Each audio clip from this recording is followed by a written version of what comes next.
Hello and नमस्ते। आज की टॉपिक थोड़ी सीरियस है जो कि फेमिनिज्म है, तो उस पर आज मैं डिस्कस करने वाली हूँ। लाइक यू ऑल नो कि मेरी इन लॉज राजस्थान में है, इन जयपुर।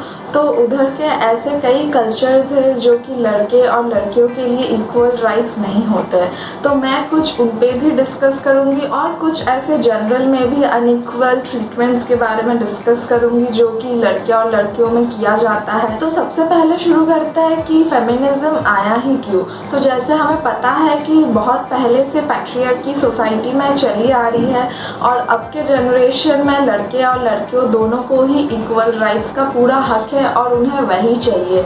इसीलिए ये फेमिनिज्म का आया कि लड़कियों को जो हक नहीं मिलता है और जो हक लड़कों को मिलता है बाय डिफ़ॉल्ट, वो हमारे साथ नहीं होना चाहिए।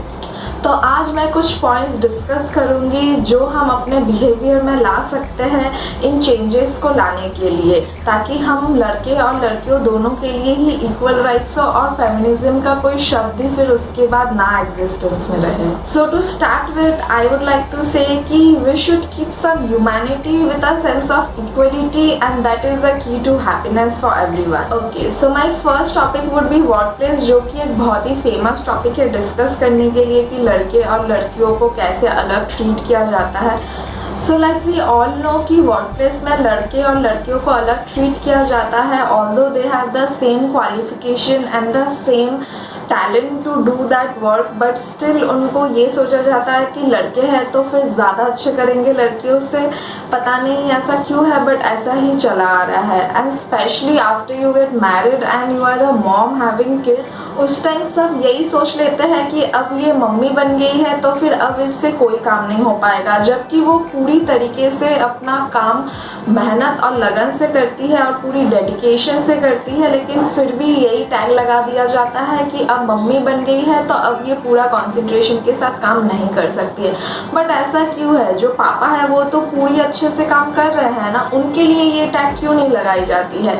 आई गेस ये एक बहुत ही अंडरलाइंग प्रॉब्लम से है कि मम्मियों को घर का भी काम करना पड़ता है, बच्चों का भी ख्याल रखना पड़ता है और वर्क प्लेस में भी जाके काम करना पड़ता है। पर इतना लोड एक इंसान के लिए I don't think it's fair enough. तो आई वुड सजेस्ट कि हस्बैंड और वाइफ दोनों मिलकर अपना घर का काम शेयर करें और वर्क प्लेस में जाके भी इक्वल डेडिकेशन से अपनी वर्क प्लेस का काम भी करें, तो फिर कोई प्रॉब्लम ही नहीं होगा, ना ही किसी की मेंटालिटी में कोई ऐसा प्रॉब्लम होगा। So everything starts from home. So I would please suggest कि आप अपने घर से चेंज लाना शुरू कीजिए।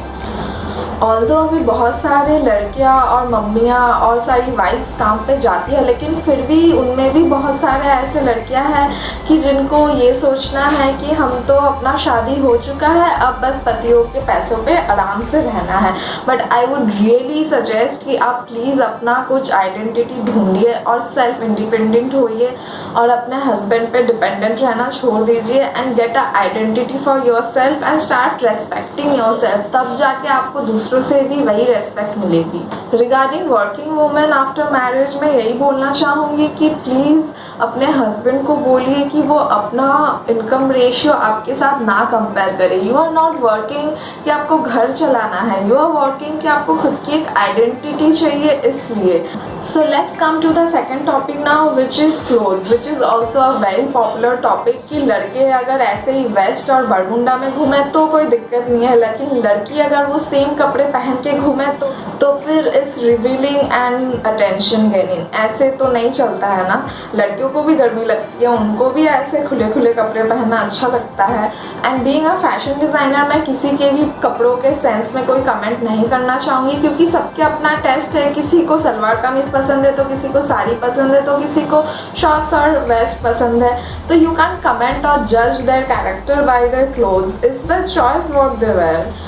सो while we are discussing clothes, I would really like to add कि जैसे कि मुस्लिम्स के लिए पर्दा सिस्टम हटा दिया गया है, देन वाई नॉट राजस्थान में भी घूंघट सिस्टम हटा दिया जाए, क्योंकि I don't think it's any different rather than from पर्दा।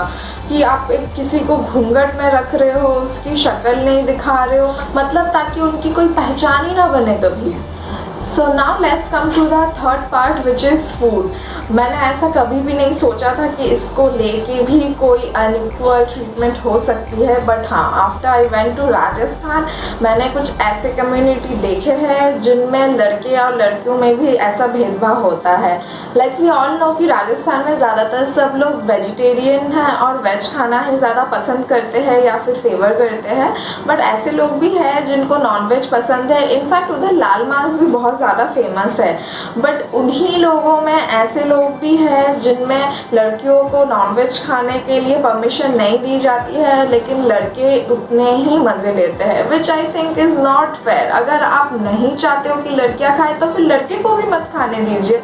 अगर आप चाहते हो कि आपके खाने के लिए किसी और की हत्या ना की जाए तो फिर किसी के लिए भी मत कीजिए। लड़के खाए तो फिर कोई दोष नहीं है, लड़की खाए तो दोष है, ऐसा तो नहीं होना चाहिए ना।